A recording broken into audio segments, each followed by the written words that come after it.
Talk Show. Recorded live. Yes, the truth is not popular. In fact, we all want to have our ears tickled, and we all want to be told what we believe rather than have anything contradict what we believe. Good day, ladies and gentlemen. Pastor Eli James here with another installment of The Voice of Christian Israel. Today's topic is the connection between the Indo-Aryans and the Israelites. And my guest today is Suzanne Olsson, who has published a book, Jesus in Kashmir.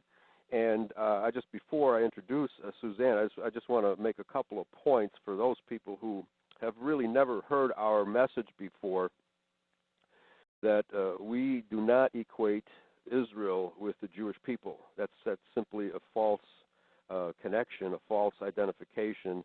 The fact is that Revelation 2:9, 3:9, and 12:9 all say that there's going to be an entity, a group entity, that pretends to be Judah, that pretends to be Israel, but will deceive the whole world. And that, of course, for the last 2,000 years, the Jewish people, who have a totally different DNA signature from the Israelites of the Bible, cannot possibly be the Israelites of the Bible, okay? And so we're going to be talking about the historicity of the Indo-Aryans and their connection to the Israelites, and the historicity of the tribe of Judah, who are not to be referred to as Jews, because the tribe of Judah is an Israelite tribe, and they have no connection to the people known as Jews either, okay? With that understanding, let us proceed. Suzanne Olsson, thank you for being here. Oh, it's my pleasure. Let me just quickly ask you, since it's been about a year since I've had you on the show, what's happened since then to verify? I know you're trying to do some DNA studies on the bones contained in the ossuaries, if that's the correct pronunciation, these boxes that contain relics, and these bones that contain the relics of, these ossuaries that contain the bones of such people as Moses and Abraham, Keturah, and Sarah. Yes. Do you say that these are actually accessible and available for research? Yes, they are. The only thing that's preventing it is the war and the terrorism going on in that area. All of our biblical prophets have an identifiable grave somewhere on the old Silk Road. Okay. In an area that is now Pakistan. It was once, it was once controlled by Afghanistan. The Pashtuns of Afghanistan ruled that area for a couple of 100 years, and it's shifted boundaries and borders. And then before that, it was part of Kashmir, and that was all before India ever existed. So it's people have to realize that what you see on a map now is not the same map that prevailed 2,000 years ago or 3,000 or 4,000 years ago. Things changed and boundaries changed. So just identifying a region on a map is not sufficient. That doesn't tell you who's there now and who was there before. You need the DNA, and the DNA is getting better and better the more they catalog and build up this catalog. You can identify the distinct little areas where certain pockets hovered, and certain communities grew and developed, and their DNA became unique. So they've left markers. Yes. So if someone has a marker saying their DNA says they're Kashmiri or they're Northern Indian, or it's fairly easy, to trace that. Now, it's the same thing in Israel. If you go to the Internet and you type in Jewish DNA, you're going to get everything. You're going to get a whole polyglot of in other words, there is no distinct Jewish DNA. That's right. There's European, and they're North African, and they're everything, but there is not an identifiable Jewish marker. Yes, because they're so, as you said, they're polyglot. Their DNA is comprised of many different races and ethnicities. Exactly, and this isn't, you can go to Wikipedia or any online site that you want and type in Jewish DNA, and you're going to get your own. Right. Well, probably, because our understanding is since that the Khazar people, who are at least 95% of the current Jewish population in the world today, are roughly 1/3 Japheth, which would be Adamic DNA, 1/3 Hittite, which would be Canaanite DNA, and then 1/3 Khazar, which would be Mongolian DNA. Right, and if you type in like the Ashkenazi Jews, they have a distinct marker, but it's not a Jewish marker. It's a European marker. Yes. That is shared by others in that region. Yes. So it identifies a region where they migrated to and developed further, but it does not identify them as being Jewish. It only identifies them as being from a specific area, and so that's why I'm doing the DNA, because there are the legends for these graves along the old Silk Road. Yes. And it extends for 1,000 miles. And if there was a grave of Shem, one of the sons of Noah, Jesus visited that grave, so he knew where it was. And I can't remember where, I have to go back and look where I read that, but that Jesus had paid homage and visited the grave of Shem. Yes. That's on the old Silk Road. Yeah, on the Silk Road. Very interesting. There's alleged graves for his father, his mother, Noah, Moses and Aaron. It sounds so far-fetched, but when you see them on a map and you see how very close they are and all connected, and when you study the fact that Abraham came from that area, and that was probably Brahma, I believe he was. Abraham and Sarah were Brahma and Saraswati. There's no way it cannot be. History bears that out. Yes. And the DNA becomes very important. It really is critical to open these graves, and if it's not them, we'll know that. But if it is, there'll be identifying markers in those graves, and then we can get to the truth. Yes. And I think there's a lot of misunderstanding when it comes to interpreting religion, and we need these truths. We really do need these truths. These are very trying times, and the wars have been fought for thousands of years because people don't know these truths. They need to know them to settle wars, if nothing else. Well, the word Babylon means confusion, and it's the world powers of Mystery Babylon are doing everything they possibly can to confuse languages, to confuse history, to confuse racial identity, confuse everything under the sun, because that's the name of their game. They're masters at it. Right. But here, let me just quote Genesis 25, verses 1 through 4. Abraham took another wife whose name was Keturah. She bore him Zimran, Yokshan, Midan, Midian, Ishbak, and Shua. Yokshan was the father of Sheba and Dedan, and the descendants of Dedan were the Asherites, the Letushites, and the Lemuites. The sons of Midian were Ephah, Epher, Hanach, Abidah, Eldah, and these were the descendants of Keturah. Now we know that many historians have told us that what they would refer to as the original Indo-Aryans, okay, the first white men to populate India around the area of Kashmir are the Brahmans, okay, and that these Brahmans are in fact the descendants of Abraham, as you earlier pointed out. What have you discovered in your own travels and research to verify this? Dr. Victor Mayer works at, I think it's the University of Pennsylvania. Okay. He goes to the Tarim Basin every year, and he's been doing it for 20 years, and he digs up the Tocharian mummies. And some of their pictures appear in my book. And he does Tocharian? Tocharian. T-O-C-H? Yes, A-R-I-A-N, the Tocharian mummies. They're world famous now. Okay. And he digs them up, and he takes their DNA, and some of these graves are 3,000 and 4,000 years old because it's a dry desert. They've lasted a long time, just like the Dead Sea Scrolls lasted. It's just a big Gobi Desert. It's a big dried out dust bowl. So it wasn't always that way at one time. But regardless, the temperature changes. The fact is, the graves are there. There were no Oriental, no Mongolian graves until maybe shortly. Right around the time of Christ, the Mongolian DNA started showing up and replacing the Tocharian DNA. So now when you think of China and you think of the Tarim Basin and you think of Kashgar, China, you're thinking Mongolian. Right. And it is all, in fact, all Mongolian now. But if you go back in time, there were none there. They haven't left the grave, because if they did, those graves would equally be preserved. Right. There's not a trace of anything Mongolian there, not in the iron, not in any of the arts and crafts and trade items, nothing. There was nothing Mongolian there. It was purely Tocharian. If you look at a picture, like in my book, or go on the internet and look at a picture of a Tocharian mummy, you see Jesus. A white person. You see, they were known, even the women would reach 6 feet tall. They had long white hair and long brown hair and long red hair. Yes. And they're traced back to Scandinavia and the north. So when India talks about an Aryan invasion, they're probably talking about these Tocharians, but this is exactly how we connect Jesus and Brahma and Abraham and Sarah with that area. This is why the DNA is so important, because I believe they were part of that Tocharian tribe, and they had every right to be there. They were there before what modern Indians call themselves were there. Okay.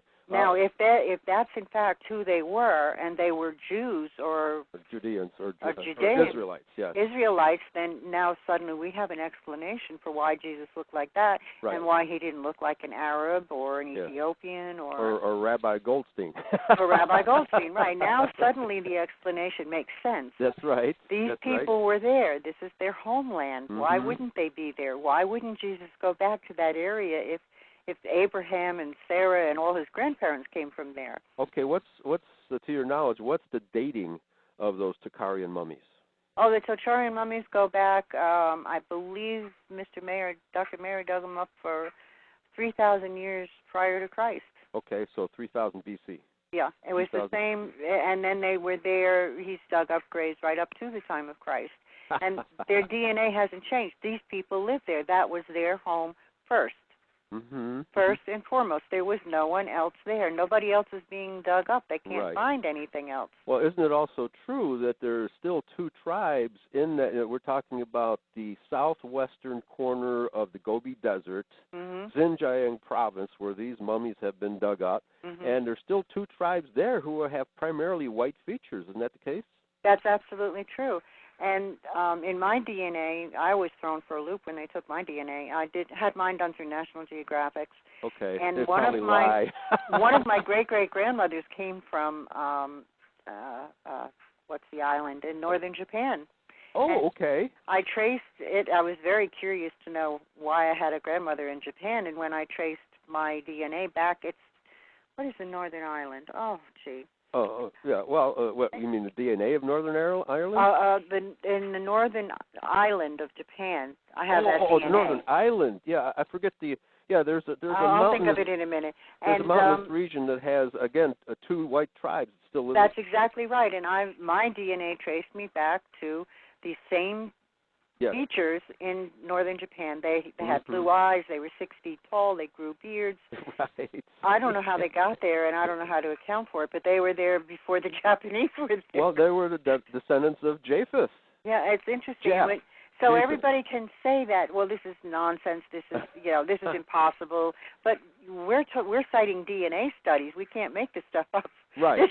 Right. The DNA is indisputable. That's it exactly. Yeah. And, and I'm fascinated to know that I had a Japanese grandmother and that she came from a tribe of blue-eyed blondes in Japan, and it makes you just wonder. It's right. a fascinating field. Where is it all leading? I don't know. But I mean, our research shows that the tribe of Japheth, so probably the Tocharians were in fact Japhethites. Exactly. They had something like that. Right. But this is where all the original, and so Abraham must have been a Tocharian. Right. Well, yeah, not necessarily, because we make a distinction according to Genesis 10. He's obviously an Adamite and a Noahite, okay? But in Genesis 10, we're told of the three sons of Noah and the geographical areas that they finally settled in, okay? And the Shemites stayed in Mesopotamia. The Hamites went to Egypt and northern Africa, and the Japhethites went north into what has been called Scythia, okay? Scythia and points east and points north. Okay, so therefore a Japhetic DNA, since they migrated north into Sweden and Norway, et cetera, and also far east through the Gobi Desert all the way as far as Japan, they're all the same DNA. Okay, that's it. And even if anyone cares to research Dr. Victor Mayer's work. And the Chinese archaeologists that work with him, it's such an embarrassment that they can't find any Chinese mummies there. No Mongolian mummies at all. Right. None. So what is this telling us? Yeah. So and then people get upset. They don't want to hear this, and it's racist, but it's not. It's science. Yes, it is science. A couple people in the chat room want to know your website, and how much is and how many books do you have out, by the way, and what and how much are they? Oh, I don't know what they are. Okay. They can go to Amazon or they can go to Facebook. I'm there, and the website. If you type my name in, you'll probably come up with it. It's www.jesuskashmirtomb.com. JesusKashmirTomb.com. Okay. Right, and I have 2 books out. The first was written by myself, which is presently pulled. It's being re-edited and redone because I got some comments back from people that the book might be good, but the editing was terrible. So okay. we're going to fix the editing for everybody. Right. And then the other book I wrote was Dr. Fida Hosnain, who is a resident of Kashmir. Oh. And he's the retired director of the historical museum in India. Yes. And yes. he had access to a lot of records and relics from long ago, and he is also a believer that Jesus is buried in Kashmir. So our books work together to present that theory and show people what evidence we have. Yeah. Now, the other thing that is very important to me is to get this research done rather quickly because we have a lot of they're trying to destroy the tomb. Right. Basically, they want to destroy the evidence. They want to destroy the evidence. Now, this is years and years ago, the caretaker of the tomb, his name was Bajrat Shaheen or Bashrat Salim, either name. He used both last names.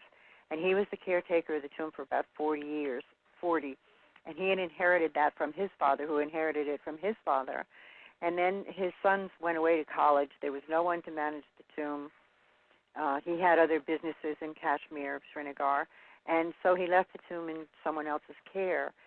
That person took over the operation of the tomb, effectively pushed him out, began removing all the artifacts and remodeling the tomb. In other words, destroying the evidence. This was done on instructions from. Now we're going to hit some really delicate areas here, and I don't. But I'm just going to throw it out there. Sure. All right, and this was done on instructions from Saudi Arabia, because the Wahhabi beliefs that of the Saudi family, they don't believe that there should be any tombs above ground. No one should worship at a tomb. No one should pray at a tomb. Okay. When this tomb was beginning to attract visitors and worldwide attention, it's in many documentaries. You can go on YouTube and see it. You can read books about it. Then the Wahhabi sect of Islam, which is controlled by the Saudi family, they're the ones that put the orders out. They have also put the orders out that no one's allowed to worship at the tomb of the Prophet Muhammad. No one's allowed to worship at the tomb of Abraham and Sarah, which is in the Holy Land now. Yes. And they're the ones that put the instructions out to remove the relics and destroy the tomb. Yes. So yes. It becomes imperative that we save this tomb and that we do the science. Right. Well, have you seen my recent newsletters that describing the fact that the Saudi royal family are actually crypto-Jews? No. And that the Wahhabi sect was actually financed by the House of Rothschild? Oh, wow. That should be interesting reading. to deliberately create a schism within Islam and to create a violent sect of Islam, which they eventually have planned to use against the Christian world, and voila. I remember reading that now. Now that you're bringing that up, I did read that, and I thought it was fascinating. Yeah, right. And so I forget the name of the agent, but the agent who was in charge of that whole operation wrote a book about it, explaining, so that the Wahhabi sect is actually crypto-Jewish. That's interesting. Right, and that's why, and I think also when the first Gulf War, they went to great lengths to destroy artifacts in the museums in Baghdad, didn't they? Yeah. When I was living in Afghanistan and Pakistan back in 2000, 2001, 2, 3, 4, I lived there. They were the Taliban were destroying the Kabul Museum, and they were under orders to destroy it because anything that bore a resemblance of a human being was forbidden by the Quran, and they went in there and tried to destroy the entire Kabul Museum for the similar reasons. But what they were destroying was the proof of their own history and their own origin. That's right. That's right. Yeah, and we can see that a lot of these wars have as an underlying current the deliberate destruction of someone else's culture. That's right. Right. That's right. And since the Jews have been pretending to be Israel for now 2,000 years and actually a bit longer, for 2,150 years, that they have a vested interest in destroying the evidence that proves that they're not Israelites. Okay? Yeah, sometimes I'm shocked. I read books by some very, very, they make television appearances all the time, and they're respected archaeologists, and they write very good books that are popular bestsellers.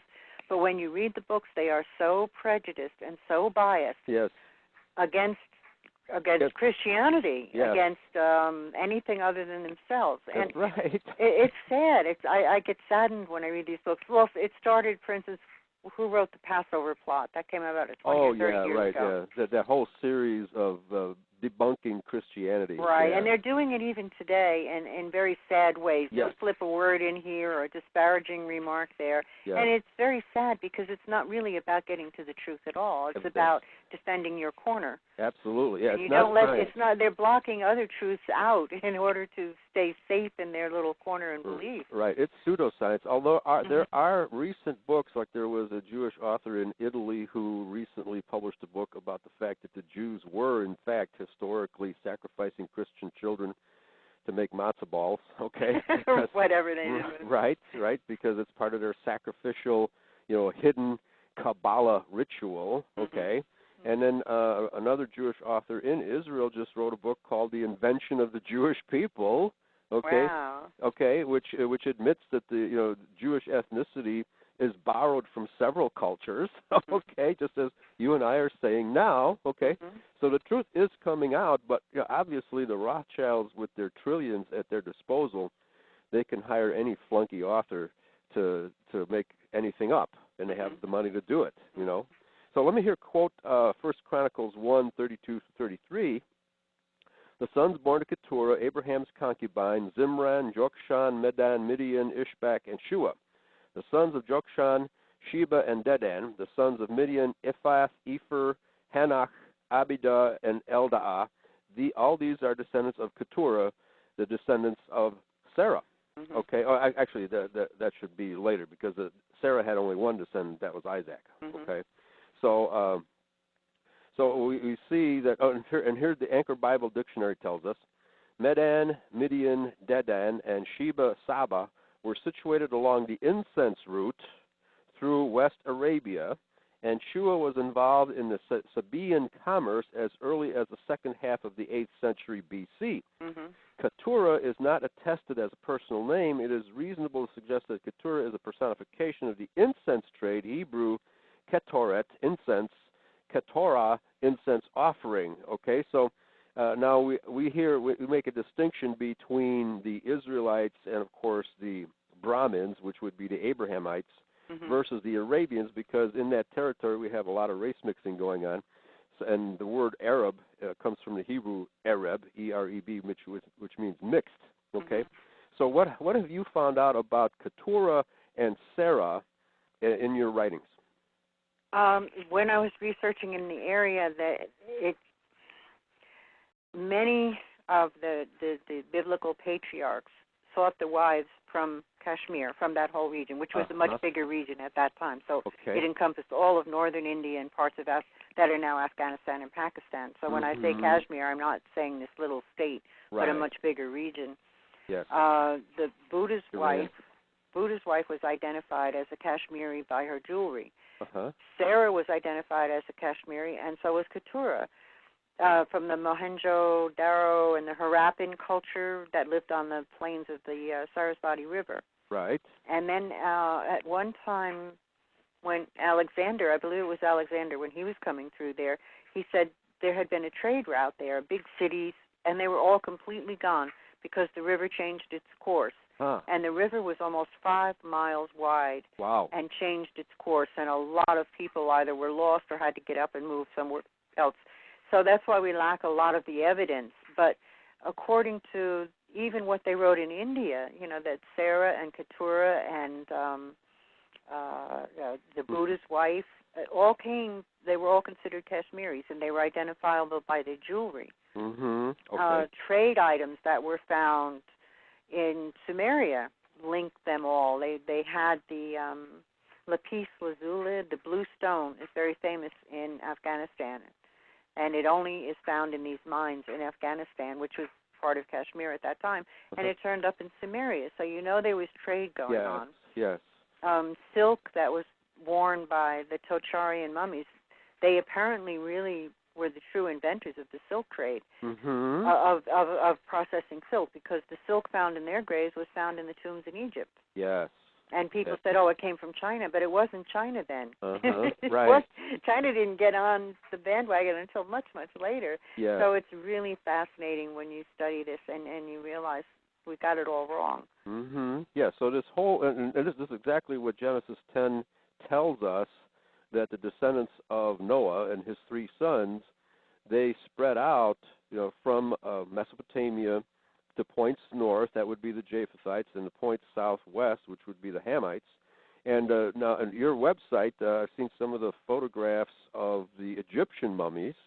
Aren't they also blue-eyed, red-haired, blonde-haired, etc.? And they call us prejudiced, and they say we're bigots because we say things like that. But look at the pictures. What are you seeing? Yes, right. Yes. I didn't make that up. I didn't go there and put the mummies in there. That's what they look like, and you just have to deal with it. Right. And now, is the DNA of these Egyptian mummies analyzable? Are they actually getting? Yes, some of them have been analyzed. And here again, we're going back to this point we had earlier. What's his name? Zahi Awais is the head of the mummies in Egypt. Do you see him on television all the time, Dr. Zawi? Do you know who I mean? Oh, Zawahi, yeah. Okay. Zawas, I think. He was given $5 million. It was donated to him to build a DNA laboratory attached to the Cairo Museum. And I've been to the Cairo Museum many times. I lived in that area in Egypt for a while. And he's got this $5 million laboratory supposedly to test the DNA of the mummies, but number one, he won't allow anyone Jewish to work on it. Okay, well, that's good. That's okay. And then number two is that he won't release the results. He said, well, I don't believe in DNA.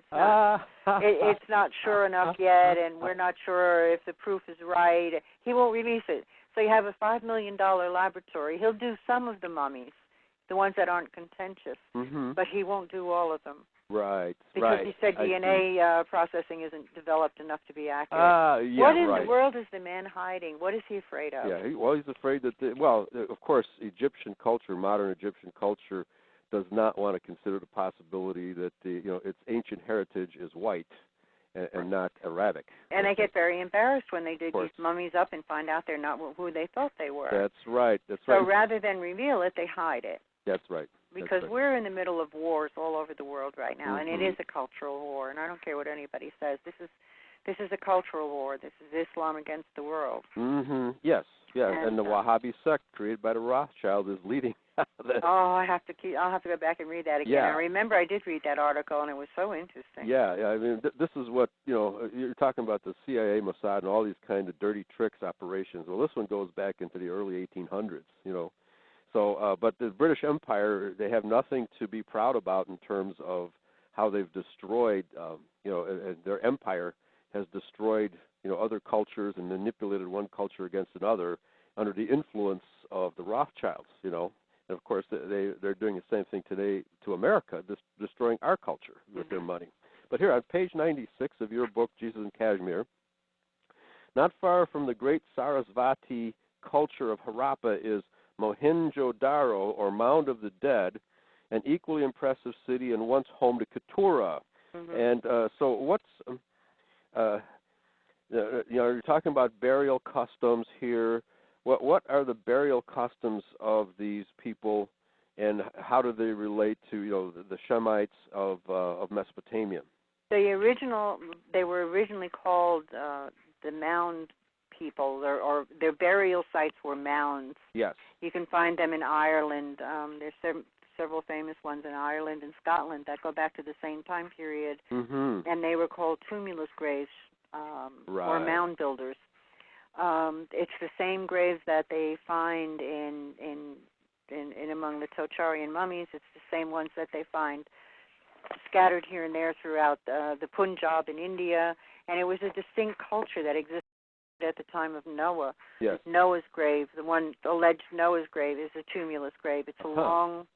There's someone in Pakistan wrote a book called the 10-Yard Graves of the Beloved of Pakistan. All right. Well, as you go up this hillside in Tanda, Pakistan, which is an area that was all part of the Punjab and Kashmir, the graves go up a hill, and the mounds are long strips that run horizontally along this hill, so that you can count how many graves are going up the hill. They're long and narrow. Some of them are like 20, 30 feet long. Yeah, okay.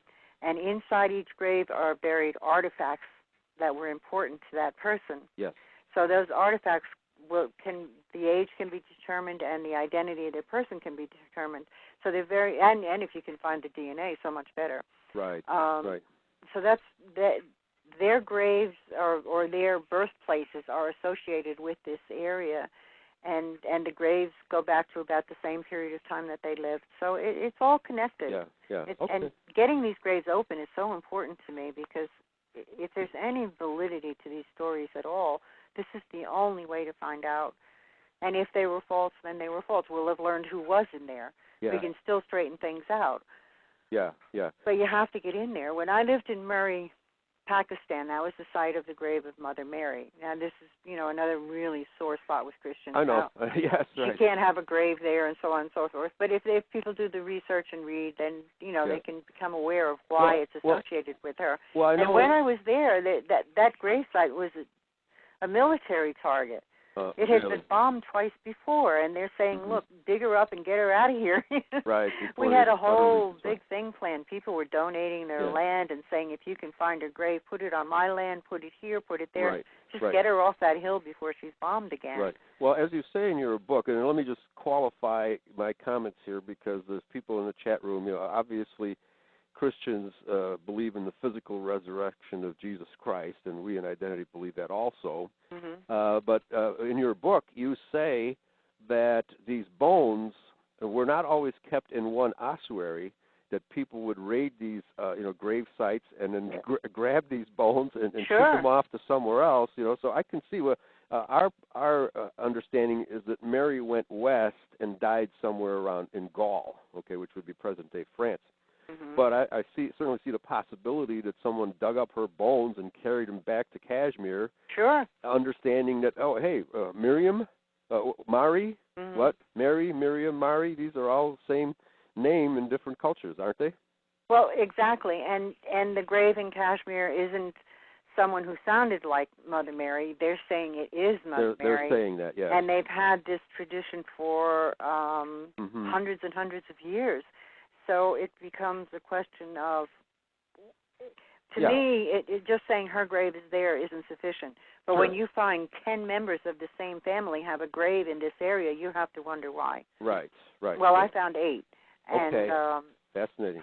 And if there are 8 there, you have to ask, are these all made up? How would they possibly know enough to make this up? I don't think it's possible. How can you have... when everybody's so busy denying that this is their roots, you're not going to suddenly produce a grave for somebody who you're saying never came from there. Right. Well, in my article Buddha was a Saxon.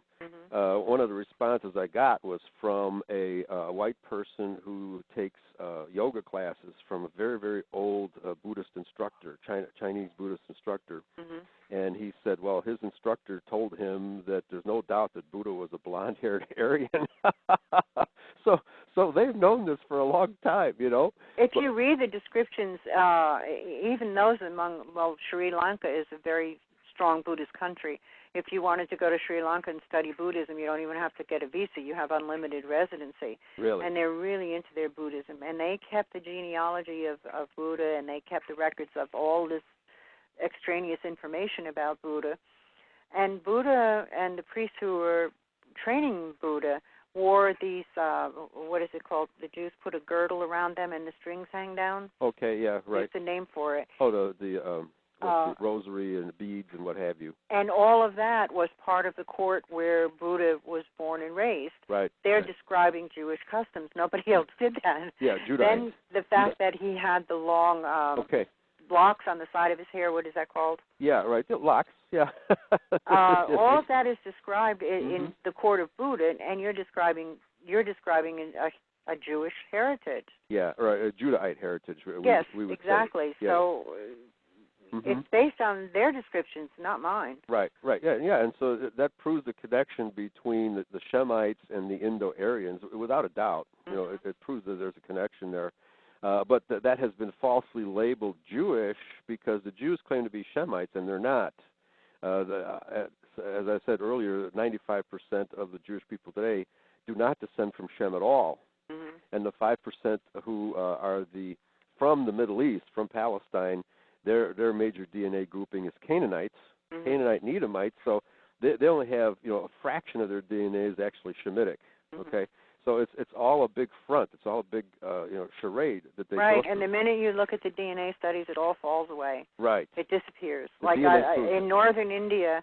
When we talk about the Tocharian mummies being nearby and the grave of Jesus and these people being nearby, and you will have Indians saying, well, that's Aryan, bull, because they couldn't possibly be Aryans. We were here first, and we're Indians. Right. And our who in the culture's world are 5,000 the years Indo-Aryans? old. But when you look at their DNA, there is no such thing as an Indian in northern India. There is no such thing as an Indian in recent times. They're what was there originally 2,000, 3,000, 4,000 years ago was totally different. Right, it was white people. It was all, because we can't find anybody else's bones. We're looking, and nobody else's DNA is there yet. It hadn't developed yet. Yes. And so the Genesis chapter 10 is very accurate when it tells us that these three sons of Noah spread out in these three directions. Now, let me just give you our insight because the use of words and how you identify and label cultures is very significant. And the Scythians of the area just north of the Caspian Sea, which today is what's the country? I forget the name of the country now, but it's an ancient area of the Aryan people. Okay, the Scythians are actually descendants of the tribes of Israel. It's just another word for Saxon. It comes from the Hebrew succoth, which means tent. Okay, so they lived in tents, and so those people were referred to later as tent dwellers. But the Japhethites, who dwelt in that area, lived there a lot earlier. Probably a good 1,000 or more years earlier than when the Israelites started to move there around 700 BC.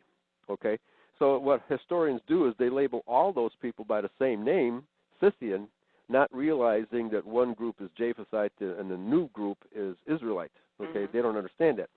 So, but it's obvious to me that the Japhethites are those Tocharian mummies in the Gobi Desert, because that's the right time frame. Okay, now the Gobi Desert. Give us an idea. How far is that from Kashmir? And you mentioned the Silk Road, right, which goes from Mesopotamia all the way across beneath the Black Sea, straight east toward Tibet and the Gobi Desert. So now, when you get to northern India and northern Pakistan and Afghanistan, and Tibet is just another valley in that area. It's just like the Kashmir Valley or any other valley. It's a community was able to. It's not as good. It's not as big a valley, but anyway, in Tibet. Then you hit the peak of the Himalayas, where the mountains are going 20 and 30,000 feet high, and they're totally impassable. Yes. You have to go up to Kashgar and you're going up around. There's one narrow little place where you can get through to the Gobi Desert on the other side, and what is now all officially China. Right. And so that one little road was the only way in and out to connect us to China. And how wide is that? The desert separated us. I don't remember. Yeah. The desert separated the lands, and the mountains, of course, separate the lands because they're impassable. The Himalayas are impassable. Yeah. For thousands of miles, if you fly over them, yeah, you think your plane's going to hit them, and you're higher. you fly over Everest, which is 30-something thousand feet, sure. and you feel like you're going to hit them. You're right. Planes can't fly any higher to avoid the mountains because they wouldn't get any oxygen for the fuel. That's right. That's how high these mountains are, and they really are impassable. Yeah. So and that's why people pass out from oxygen. Right. Lack of oxygen when they go up there. When they go up there. So planes are flying we think they're very low. They can almost touch the top of the mountains, and it's scary when you fly over the Himalayas because we can't go any higher. That's as high as planes can go. Yeah. So what I'm asking is how is there a direct link from Kashmir to the Silk Road? Because yeah, Kashmir is one of these valleys. There are many beautiful valleys like that scattered on the route. Mm-hmm. But the old Silk Road, the main lines, and then there were all these branches that went off to each of the cities. So it really isn't one road. It's many roads that all kind of converged in places like Kashgar and these mountain villages. They would all converge there. Mm-hmm. And in my book, I had described what it's like. It's someone in China wanted to, let's say they made silk, and they wanted to bring that silk to Rome, sell it in Rome. They would earn enough money on one or two trips to support them and their family for the rest of their lives. Wow. So the trip was very dangerous. It took almost 2 years. It's like a contractor going to Iraq today. Right, exactly what it is. Survive, right. And it was a long, dangerous, and arduous trip, but everybody tried to make it and get these goods. I'm talking only about the time just before during the time of the Roman Empire. Okay. So that's when these trade routes were really at the height of their commerce. Yeah. Because the Romans were such consumers. They were, that was like the United States of today. They were the big consumers in the world. Mm-hmm, mm-hmm. And if you can bring it in from China, they'll buy it. It didn't matter what it was, spices, incense, well, silks. Just like things are today, our people are the explorers and trailblazers, okay, and the people who do the hard work, and the Jews are the middlemen. Well, everybody needs those too, right. Yeah, okay. Now, on page 97, you have a picture of this bull. The Mohenjo-Daro bull or cow worship was common among the Egyptians, Brahmins, and Hebrews. Now, let me point out, bull worship was forbidden to true Israel. However, the 10 northern tribes, when they separated from Benjamin and Judah, their first king, Jeroboam, set up 2 temples, both worshiping bulls. Mm-hmm. Okay? So this bull worship accompanied the scattered 10 tribes of Israel into Aram, which is northern Mesopotamia, and obviously down the 2 rivers, the Tigris and the Euphrates. Mm-hmm. And it's by sea where the Tigris and Euphrates dump into, what is that, the Persian Gulf? Is that what that area is called, or is that the Indian Ocean? Indian Ocean. Mm-hmm. Now, how far is it by sea from... 45 days. 45 days. Okay. The Romans had it down to between 30 and 45 days they could make that trip. To make the what's the name of that river? The Indus River, and what's the other river? The Sarasvati. Sarasvati River. So those 2 rivers, each one was in a different valley, and so that was the quick route between India and Mesopotamia, right? Right. Okay. You could take the land route or the sea route, and the Romans had the sea route down to 45 days. Okay. They'd come down through the Red Sea, and then they'd hit the coast of India very quickly, get all their trade goods loaded up, and there were many Jewish Judite communities along the coast who were the intermediaries, as you said. Just like the pioneers in America, right? Sure, same thing. And then the Romans had this down pat. I mean, they were the conquerors who conquered the world by building roads. Right. According to one recent thing on TV. Yeah, no. And they were the great road builders. This is what they built their greatness on. So many people ran in, they conquered somebody, and then next time it was somebody else's turn. But the Romans actually changed everything. They actually put these roads in place that are still there today. They're still being used today. Right. And the shipping routes are still the best routes and still used today. This is where you get all your pirates from Somalia. Yeah. But, everybody's following the old trade routes. Yeah, nothing's changed, has it, Suzanne? Not for thousands of years. And now today you're driving along this beautiful macadam highway and you're saying, gee, I wonder where the old Silk Road is. You're on it. You're on it, right. You're on it. That's it. Yeah. So these when I go up, when I travel in Pakistan, if I'm in Peshawar or Murray or Islamabad and I want to go up to Kashgar, I have to go on what's called the KKH highway, right. I can't even pronounce it, Karakoram highway. Right. And you're driving along, and there's 3,000 and 4,000-year-old petroglyphs carved into the rocks on the sides of the road. Oh, man, I'd love to see those. And they said there's about 10,000 of them have been identified so far, spanning thousands of years of human history. Now, and we're still riding the same road. You know, no. Aren't many of these in Hebrew, Paleo-Hebrew script? Yes, they're in Hebrew and Brahmi, and almost the early Phoenician languages are there. Yeah, almost Phoenician everything is Hebrew. Yeah, everything you can think of. It's graffiti. It's Hebrew graffiti. It's everybody's graffiti. Right. You know, and there's Greek, a lot of Greek there.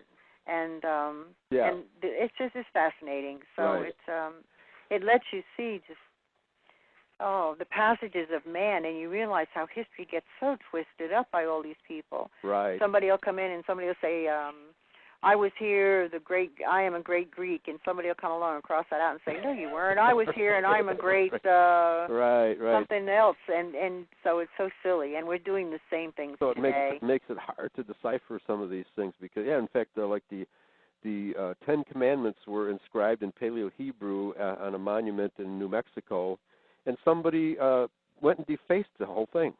Okay. Really? I had read about them being discovered, but... Yeah, somebody scratched, or at least tried to. I don't know how badly it's been defaced. Oh, how bad. Right. But I want to now explore a little bit, because this word Baal, the bull god was called Baal. Okay, so there's a connection between the word bull and the word Baal. Mm-hmm. And we have as far west as Ireland and Britain, and as far north as Sweden and Norway, Baal worship. Mm-hmm. Okay? Now, who would have brought this Baal worship to these far-flung places, all the way from Ireland all the way to India, except the Indo-Aryans, who are, in fact, our ancestors, the Israelites? Because, for example, you have the Bell train. Well, the thing is, the DNA studies, again, they can trace those migratory routes. That's right. They can trace them into India. They can trace them back out of India 1,000 years later. So if you follow, which the DNA maps is still not complete, that's why everybody's anxious to get these studies done, then you can follow the migration of these religions. Okay. Let me ask you about that. So, because obviously they're using the DNA track, for lack of a better word. Is that how they refer to it, the DNA track? That'll work. That as to trace the migrationary habits of these DNA patterns. Okay. And so you're saying it's really obvious that the Indo-Aryans are quite related to the Irish and the Swedes, etc.? Well, their haplogroup makes them Europeans. Okay, so they're European. So they're Indo-Aryans. There's no doubt about that. Now, what about the Dravidians? Because it's been my impression, my understanding that the Dravidians are not Aryans, but they're, like a related group. Right. There's several waves of migration, and it's hard to visualize, but northern India and southern India actually developed separately. Okay. And I don't know why. I'm not, but... Probably because it's hot down there. Right, and some people just didn't, the Tocharians seem to prefer the cooler climate, so you find them congregated up there. But when they trace the DNA, they see that it came from Africa, across the Indian Ocean, with a stopover in Australia, and Australians only came there about 50,000 years ago. Okay. And then those Australian Aborigines that we call, Australian Aborigines are the ones that moved up into Southeast Asia and then the southern part of India. Yes. And as they then, from Southeast Asia, they started moving up in through China. China did not get populated by going up through India and across. China got populated by following the South Asian seas and along the Chinese coast. Right. What is now the Chinese coast, Vietnam, and Thailand and all Southeast Asia.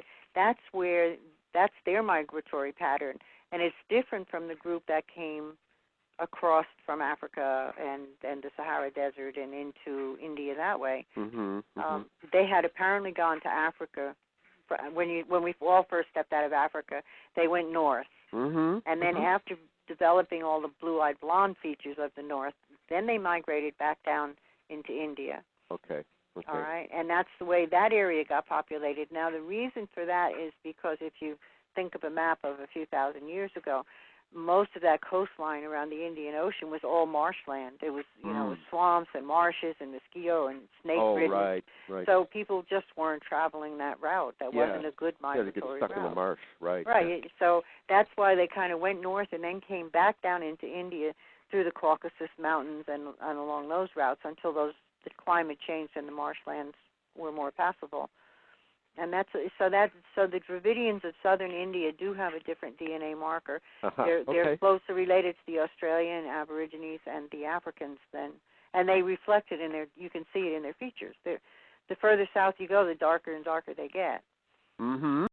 Right. In India, and you can always. I can almost look at an Indian and tell exactly where he came from because they're still very seriously whether he was north or south. There's very distinctive. Yes. Features and patterns in each one of the groups. Right, and obviously the early Indo-Aryans developed this caste system, and it's real obvious they were using the southern Indians as slaves. Okay, and they actually believe, and they had a very strict policy of not race mixing. Of course, even though we have policies, we violate them. You know, and so that's probably why you have your southern Indians having very Aryan features, but very, very dark skin. Okay, things like that. What about the Polynesians? Because a lot of the southern Indians have Polynesian features. I think most of the, if I remember the DNA correctly, most of the Polynesians, and when you get into places like Fiji, there were two different groups of migrations. The Polynesians were a much later migration. They came from the same stock as Southeast Asians. Okay. But when you get into Samoa and Fiji, they were more African. Oh, okay. They were populated by a whole different wave of immigration. It was interesting, the studies in New Zealand, the Maoris were considered part of that African migration, and yet they found bones going back 10,000 years before the Maoris ever got there. There were Europeans there. Really? And they know they didn't intermarry because there's no traces of it in their blood now. So they were all apparently killed through tribal wars until they were all gone. Or perhaps an earthquake or a volcano. Whatever happened, but they had been there, and they had been, apparently they had even been as far as the South Pole, because they have the whole maps of the South Pole without any ice on it. When it was once inhabited by a large amount of people. And these exist only in the north. Yes. You know, these maps were associated with northern migrations. Okay, so now how is the DNA track developing right now? What can you tell us, generally speaking, of these DNA pointers and the general regions that they're from and have migrated to? I can't tell you a lot. It would probably be better to go look it up on the internet. You'll get more up to date than I can describe to you. But basically, they're showing these ancient migratory patterns, and everything we thought we knew was wrong. It really is wrong. Right. And it pays for people to do their own research, because then they can't say, well, this is a prejudiced radio show, or they're all they're all racist. They're all racist. Or and you don't have to listen anti-Semites, to them. right? You need to just go and look it up. Whatever you think you are, if you think you are Irish, go look up Irish DNA. Go to Wikipedia. They have vast amounts of pages on the DNA studies, and look up what you think you are, and then go get your DNA, and you'll be completely wrong. It threw me for a loop. I'm not who I thought I was. Right. Well, so obviously, mainstream academia has been trying to cover up the fact that the Shemites are actually Israelites, Hebrews, and not hook-nosed Canaanite Jews. Okay. And it's a very fine distinction, but people have to make it in their mind because they won't understand it otherwise. Right, and one of the problems is the historians of the era mistake the Canaanites who lived in that time period for the Israelites who invaded and overthrew them. Okay, so they're not careful about making such distinctions. Okay, and so now, obviously, in academia now, there is this tendency against racism, okay, and against making any kind of objective racial studies, okay. What have you run into? I mean, you see that opening up? A lot of resistance. A lot of times people will not a lot, but sometimes people will write and say, well, Jesus couldn't possibly look like that, and you're a racist because you only put a picture of him with blue eyes on your website, and he had to look Semitic, or he had to look Arabic, or he had to look Middle Eastern. No, right. he didn't. He had to look black. Yeah, or he had to look black, and they some magazine a couple of years ago said this is what Jesus would look like, and the guy was as ugly as sin. Right. Probably a self-portrait of the author. It might have been in his family, but when you look at all the pictures of Jesus, he didn't look anything like this. Of course not. Of course not. And there were pictures of Jesus since the first century that he lived. There were depictions of Jesus on on the first church that was ever built, and so none of the prophets look like that. None of the Jesus disciples look like that. Right, because they assume they're Jews, and they're not. Right, so they would have been copying the family of Jesus as they knew them in that area, and he didn't look anything like that. He didn't look Neanderthal at all, and not dark, and not short and stocky, and not Middle Eastern or Arabic, not the way we think of Pilate himself described Jesus as being 6'2", with blue eyes and a long straight nose, blonde hair. Well, that's a Tocharian mummy. They were all 6-footers, even the women. Right. Yeah, and that would describe your Swedes. Exactly. Swedes and now, when you look Germans. at migration patterns, you can see that same migration pattern. It really exists. It's really there. And then that explains why Jesus looks the way he does. Okay, right. Okay, so what would be the best search word? DNA tracking, or what? Well, I've got a lot. How would we do it? Let me see. Type in DNA haplogroups. Okay. DHAPLO haplogroups. Okay. And these run from A to Z. Okay. And then as you're reading haplogroup A or B or C, they're going to say this predominates in one area over another, and then you'll gradually be able to create a picture of the migrations of man and how this DNA, you might get a specific DNA type in central Russia that you won't get anywhere else. Right. And so it'll give you actually kind of a geographic distribution. Yes, you'll get to see the geographical distribution of the early DNA. So haplogroup is the key word. Okay. Right. Haplogroup distribution. Okay. Right. Very good. All right, now page 97, Sarah is best remembered in India as Sarai or Sarasvati of Kashmir. Sarasvati, right. Yeah. So let me just read this whole paragraph here.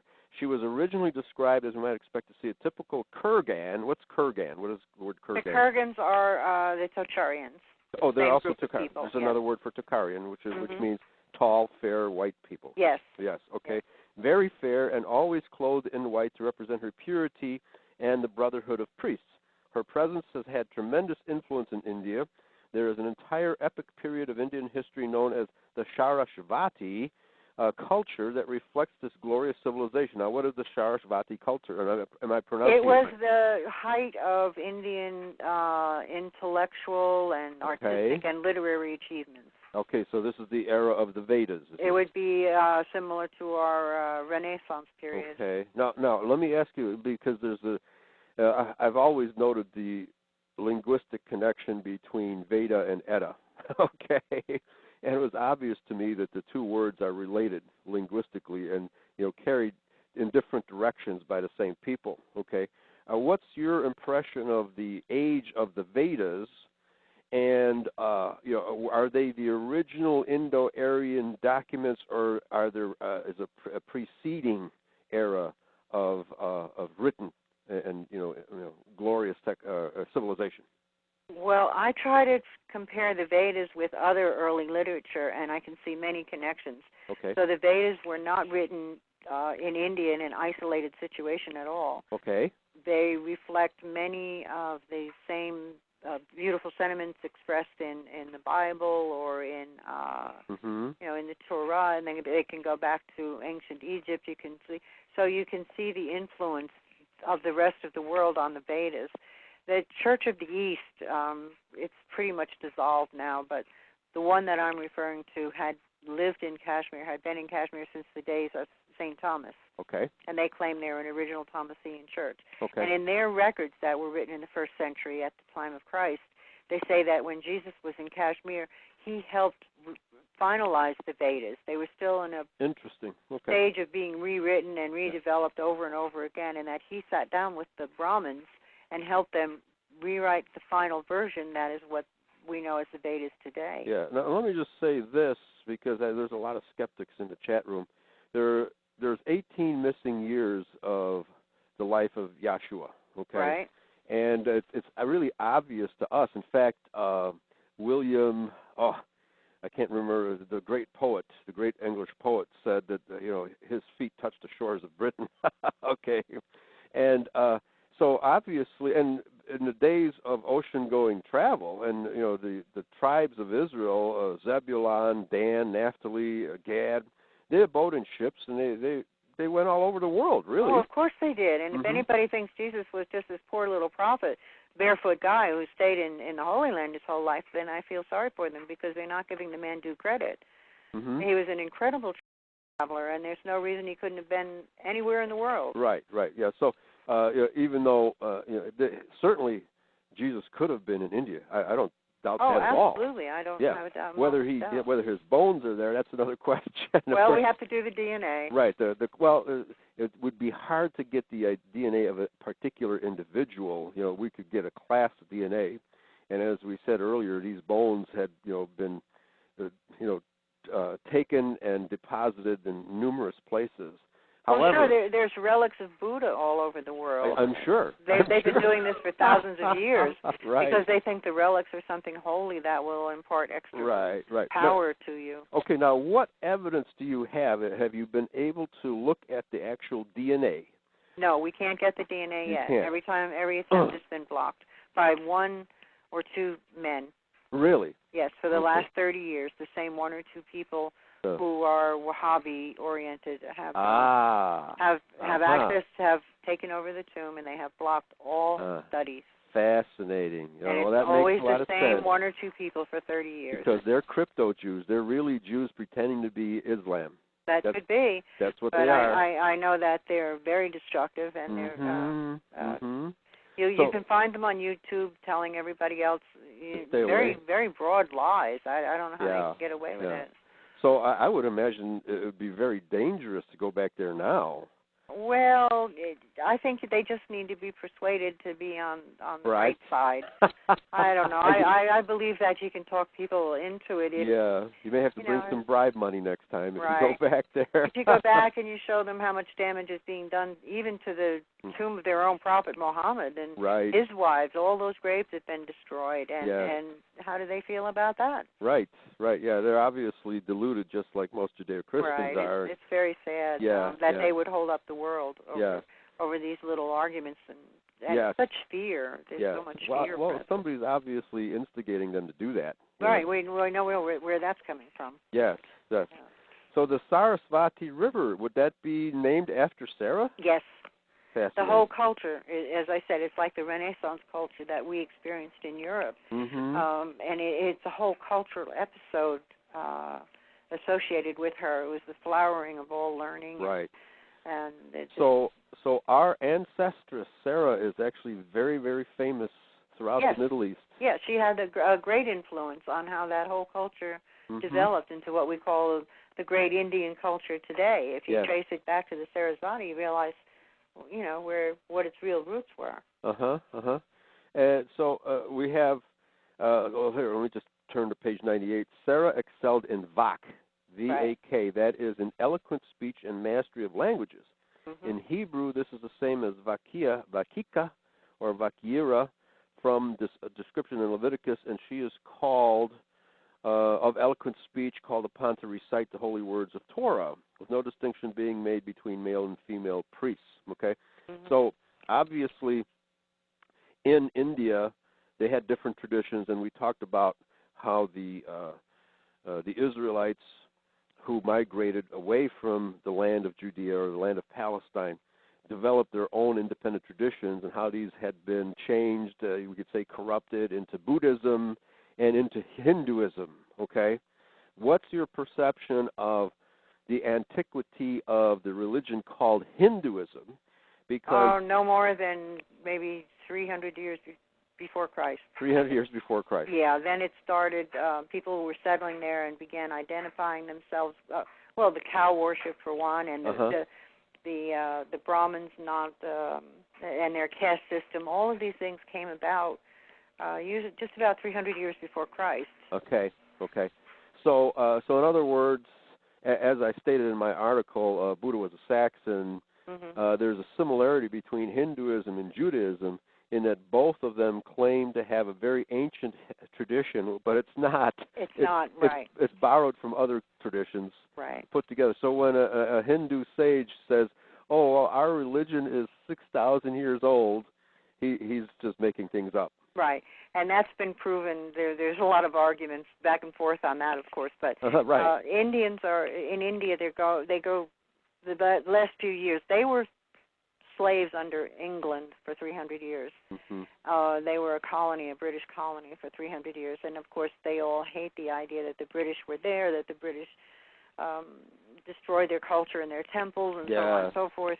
And now they're going back to this Hindu pride.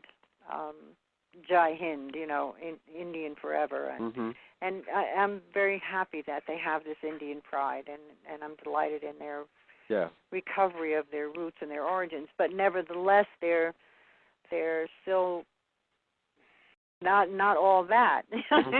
You can't make up a history for yourself. You can't make up a past for yourself because it just doesn't apply. Right. Okay. So when they say they're 5,000 years old, maybe somebody lived there for 5,000 years, but it wasn't the same culture they have now. Right. And it wasn't the same people. And yeah, it's like us saying, well, we're proud Americans, but we weren't the first ones here. Right.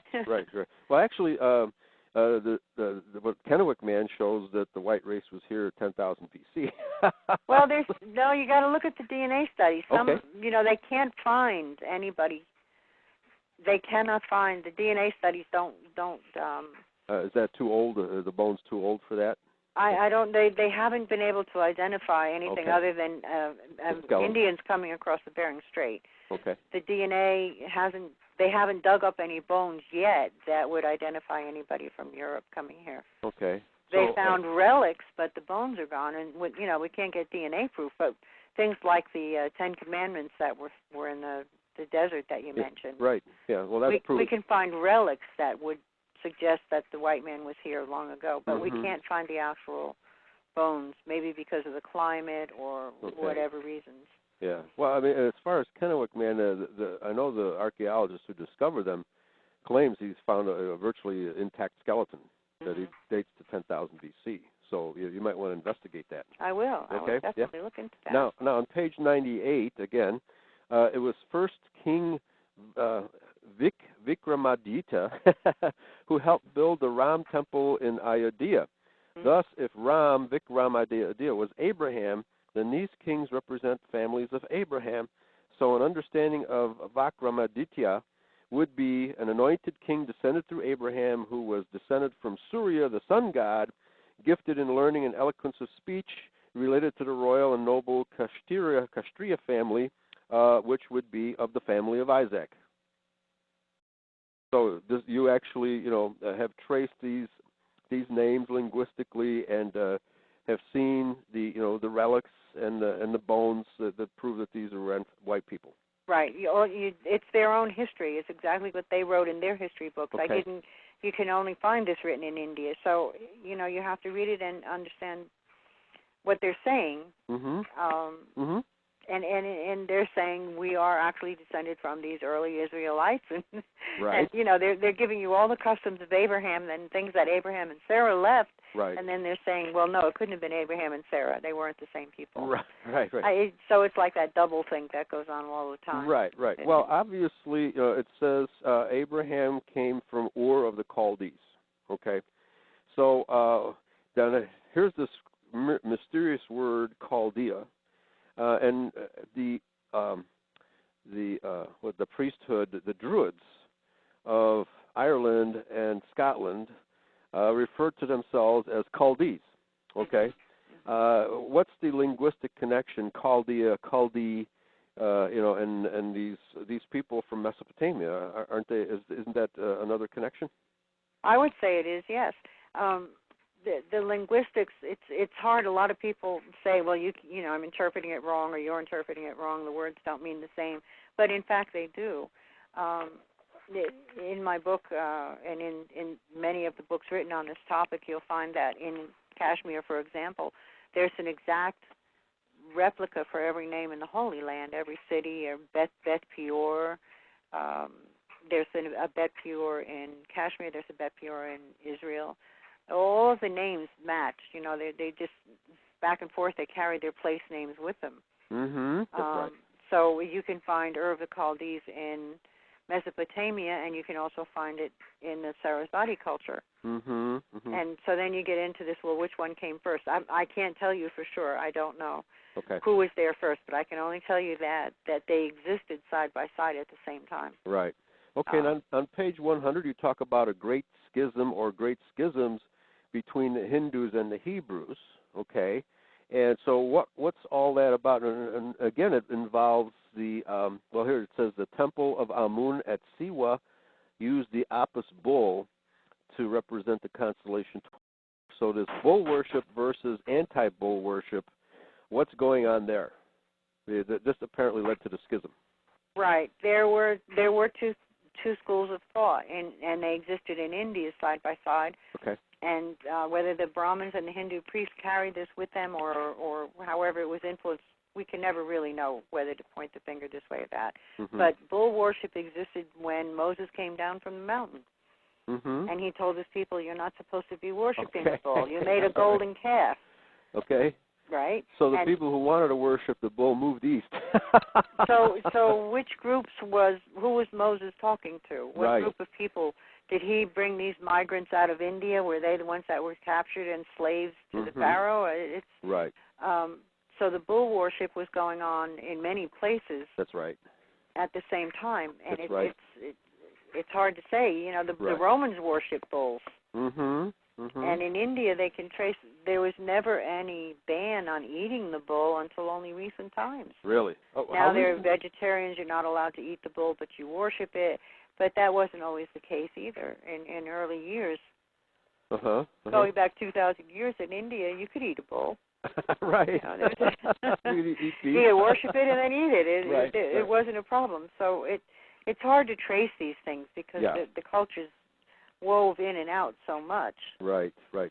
Well, you can also trace from the Israelites through the Caucasus Mountains, Israelite tombs with Hebrew inscriptions, okay, and many of these were what we would call tumuli or burrows, okay, and they had a different word for it in that area, in Scythia and the Crimean Peninsula, where many of these tombs are, okay, and they even and the relics all point to Israel again. For example, the battle axe, because only the Israelites were well known for their use of the battle axe, and they had a stone circumcision knife that they called the celt. Okay. Interesting. So these linguistic connections cannot be ignored. Right. And so now, on your website, I believe it was off your website, you had a really good, maybe it was someone else, a depiction of the Valley of Kashmir. Is this, would you equate this with the ancient Shangri-La? Is that where that legend came from? Yes, I would. In fact, Dr. Hossain and I, years and years and years ago, when I was living in Kashmir, we were investigating Pastor John. And Pastor John showed up in Europe, in medieval Europe, in about 1100s. And all of a sudden, all this Arthurian lore started, Camelot and King Arthur and the Knights of the Round Table. Well, I feel personally that he supposedly arrived with the Holy Grail. Okay. Then all of a sudden, after the arrival of Pastor John, the stories about the Holy Grail and Camelot and all of these stories came out. They didn't exist before then. Okay. And Pastor John had access to the tomb in Kashmir. He lived there for a long time. He was very familiar with the culture. And I have this terrible suspicion in my mind that I will work on proving someday that Pastor John, when he came from Kashmir and went to England, he brought this stuff with him. Because there's been several things robbed from the grave from that time period, and the alleged grave of Jesus from that time period. And all of a sudden, these stories started appearing, and I think that they were brought with Pastor John. So Dr. Hossain feels the same way. That's what started the European interest in all this. In the Holy Grail, etc. And the Holy Grail and so forth. Well, there is something like a Camelot, and there is a Holy Grail, and that's when these stories developed. Yeah. But they were fired. The imagination was fired by the appearance of Pastor John in a real grave, and real secrets, and real relics, and a real Grail. Yeah. Because as I was saying in my article, Buddha was a Saxon. Our British Israel and Christian identity have focused on the Caucasian migrations, okay, and also the sea migrations. And let me just run it down for you.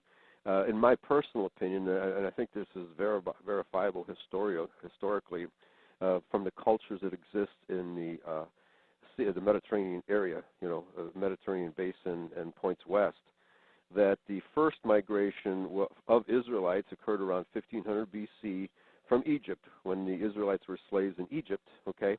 And they founded Athens, they founded Troy, they founded Spain, Britain, and Ireland, okay? These were the people that are called the Proto-Celts, okay? And they were obviously speaking and had a form of language which is called Gaelic, which is Hebrew. Welsh is equated with Hebrew almost 100%. I know. I remember Richard Burton making a comment about that, and he did? Yeah, he did. He said that any Welshman speaks Hebrew. Okay. the languages are identical. Yeah. If you can speak Welsh, you're Hebrew. And they're not hook-nosed, slant-foreheaded Canaanites. They're Aryans. Mm-hmm. Right. And then the second wave came after the Exodus, just before the Assyrian captivity, just before 745 BC, of those Israelites who saw the invasion coming and decided to split, and got on their ships.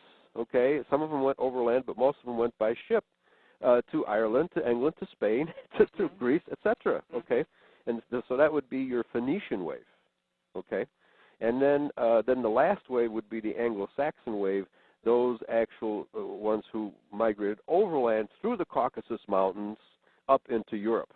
Okay, now from what you know of these DNA studies, would that does the DNA track correspond to what I just described? Yes, it would. Okay. Anybody can look that up on the DNA. I can't do it, and I don't have the access to the charts. Uh-huh. But you can find them all over the internet. Okay. And yes, it does bear that out. Right. And so these legends that we have as far east as India and Tokaria and the Gobi Desert, and as far west as Ireland. Of course, they migrated over to America much later. But we have this, what we would have to call Indo-Hebrew culture. Indo-Israelite culture would be the proper description of it now, that extended all the way from Kashmir to Ireland. No doubt about it. And right. And even the graves, when they dig the graves up, they're finding artifacts that are connecting these families. So they'll find an artifact of a specific family with it. It'll have a mark on it, and they can dig up a similar one down in the Punjab, and they'll know that this family had relatives or migrated north or south or either way, but that it was all the same. Right. All the same people. Now, is that supported by like inscriptions? I mean, yes, that's okay. So, in other words, Tia Tuffy stole my brooch and took it to Ireland. Something like that. No, it could be like my sister married this man and I married that man, and she went north and I went south, and we're taking our jewelry with us. Right.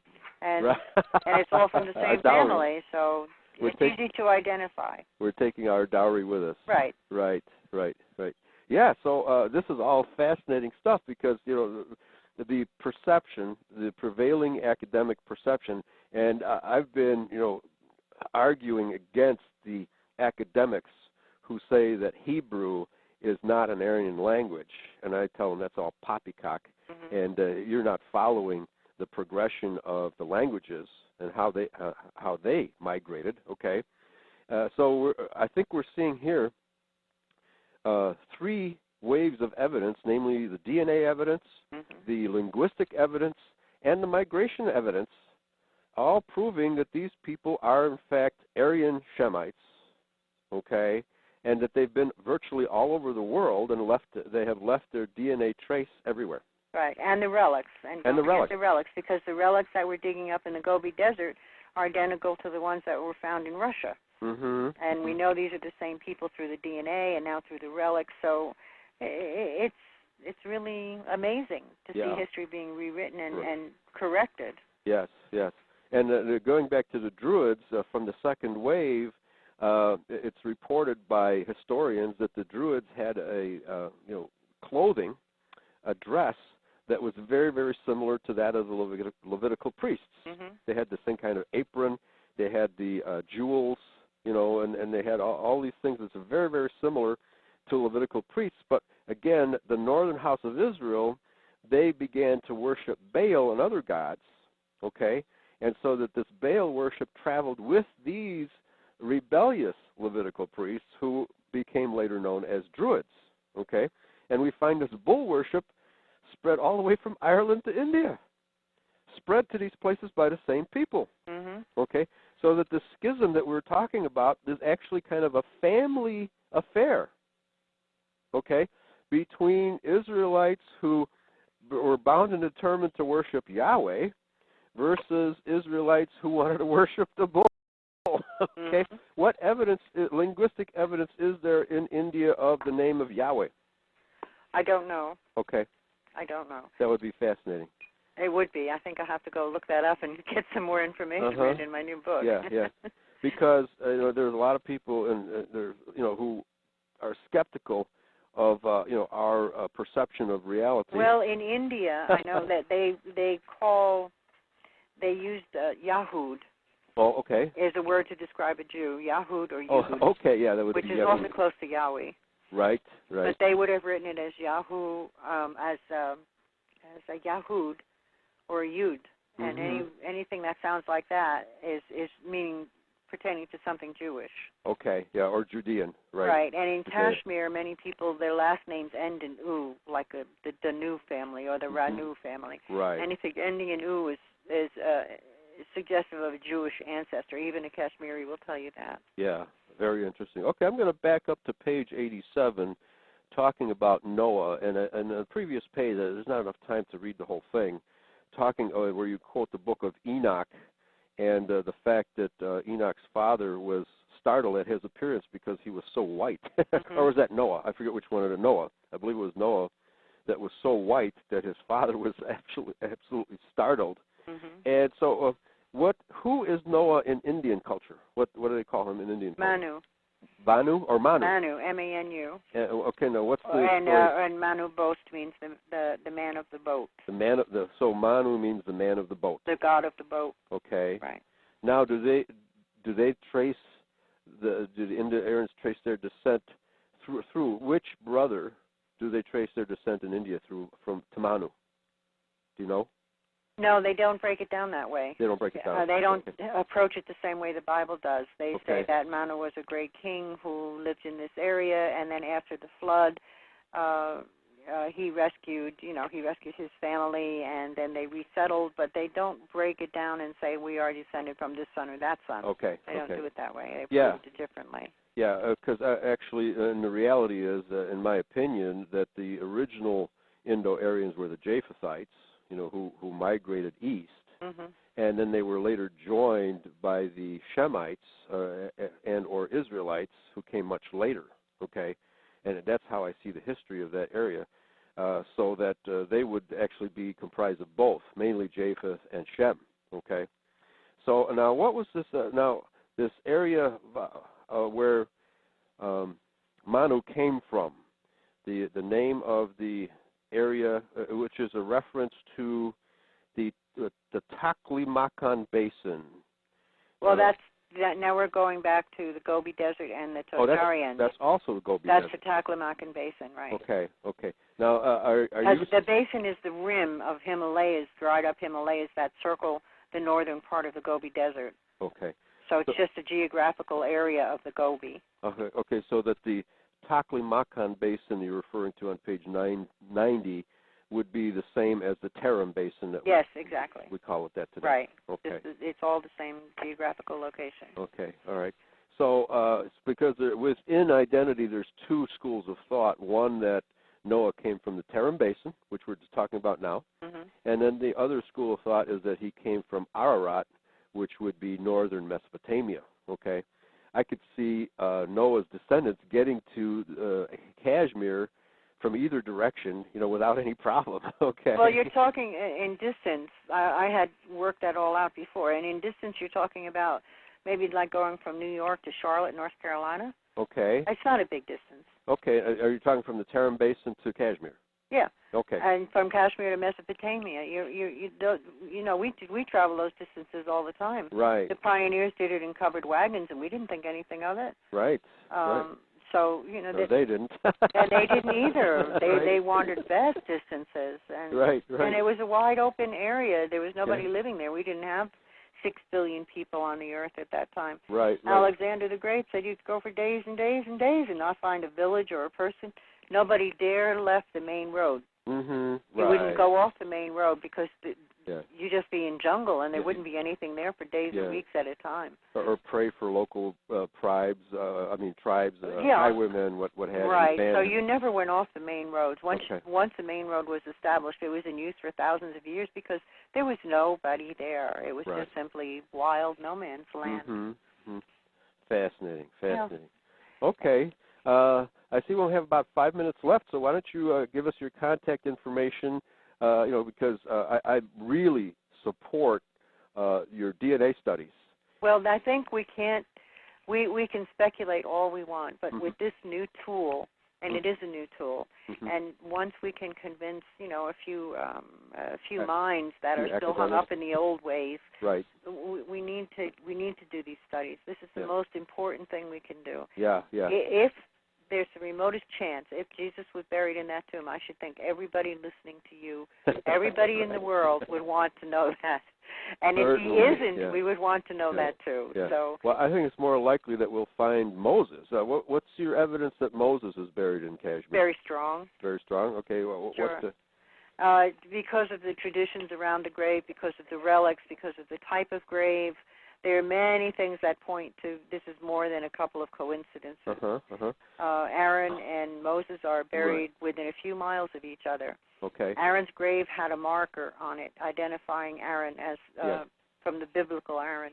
That marker was taken away and removed, and we think it went to a back room in the museum of in New Delhi. The Indian Historical Society removed it.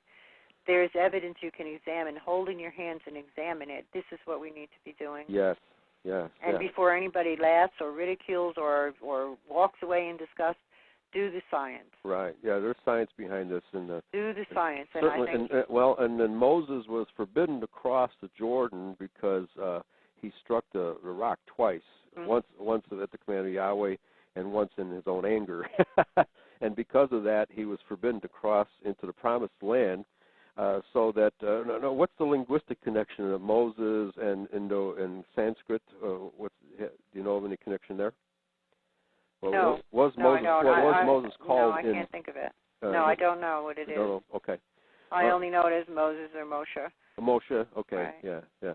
Because there was a since he wasn't buried in Palestine, he had to be buried somewhere else. And our discussion is demonstrating that if he decided to go back to Kashmir to meet with his old friends and relatives, he could have easily done so without any problem. And why would Aaron be there just a few miles away from him? And Aaron with the headstone that says, "Here lies Aaron." You can't get any more evidence than that. And it was so condemning that they actually took the headstone and hid it. Right. And somewhere in a museum, the back door room of a museum in Delhi. But, there again, it all goes to, no matter how outrageous this all sounds, we need to pull the stories together. We need to get to the truth. Yeah. And I don't mind that people think this is an outrageous theory that Jesus is in Kashmir or Moses or Noah. Well, we're used to that. We're used to that. What I'm saying is do the science. Yes. Very and we good. can all know the truth, and I'll be the first one to admit if I'm wrong. Okay. But all right. Do the science because there's too much at risk if we don't. Yes, I agree with you 100%. We need to, and as we said at the very beginning of the show, all of these scientific investigations, the archaeology, the DNA, the historicity, et cetera, all of these things point to the fact that our ancestors that are, falsely, called Jews, by a certain group of people, are done so only because they want to claim that they're something that they're not, and that this claim, the Jewish claim that they are the Shemites and the Hebrews and the Israelites of the Bible, is what has confused all of this science, which ordinarily would be straightforward, right? right? It should be straightforward. There should be no question. You say, okay, Susie, you and Reverend James think this, then go in there and get the DNA, come out and tell us what you found. Right, yeah. Please but give us the money so we can do it. That way. It has never worked that way. Right, we have to fight for every inch of DNA that we can get. Okay, one question on the screen is Suzanne saying we come from Kashmir. No, she's what I'm saying and agreeing with Suzanne about is that many of our ancestors traveled to Kashmir and did settle there. Okay, not that we necessarily. The Bible says that we came from Mesopotamia as the three sons of Noah. Okay, and then many of them went east to Kashmir. Okay, Dave. So, and in fact, Dave in the UK probably has some relatives in Kashmir. Well, I was surprised when they did my DNA that I do. Okay, right. And that's why I've been so persistent on this one direction of I'm concentrating on let's just get the Kashmir studies done because I have DNA that says my ancestors came from Kashmir. Yeah, and I want to know why. I want to know who I'm connected to there. Right. It's going to be amazing to find out. Right. And so I have a really deep interest in these DNA studies because I'm talking about my family now. And I want to know more. Right. And another question, another person asking the same question asked and answered. So probably the best way to get your website is just type in your name, Suzanne Olsson. Right, and just go to the website. And I'm on Facebook, and I'm on Amazon, and any of those links can get you to the website. And then do some reading and support all the DNA work you can because this is really where the truth lays. And I highly recommend people go to your site because you have all these pictures of the mummies. You they can see for themselves what we're talking about. Right, and they can come to their own conclusion whether Moses was buried there or not. Right, and just once I get back there and dig up the graves, well, for the interest of you and your listeners, I've got 2 homes up for sale. And as soon as these homes are sold, I'm going to fund this project myself. Wow. Because I believe I'll lose everything I own on this life, but I believe in this so strongly it has to be done. Praise Yahweh for that. We'll be praying for you. And if no one else will do it, I'll give up everything I have, but I will see it done. You'll need the help of some guiding angels because that's a war zone, daunting project, and I'm going to risk everything I own on it. But that's how strongly I believe the science has to be done. Yes, well, I encourage your commitment, and but also be careful. We'll be praying for you. Will. Let us know when you do that because we'll all be praying for you. Okay. Well, I'm hoping this summer. I was supposed to be there for Christmas, and then things didn't work out, so I'm still shooting for summer. Yeah. And Bill says, don't eat the Indian food. Is anything like Montezuma's revenge? Bill, I promise I won't. Okay, Suzanne Olsson, thank you very much for being my guest James, today. it's always a pleasure to talk to you. You have a great crew. Likewise. Thank you. God bless. God bless everybody. Thanks for listening. I haven't scheduled anything for next Sunday, but Friday we'll be continuing our series on John. Saturday, 2 Corinthians. These studies, these biblical studies that include the historicity of our people are second to none. I encourage you to tell your friends, have them join us, and awaken true Israel to their true identity. So praise Yahweh. Thank you all. Yahweh bless. Bye-bye. Bye-bye.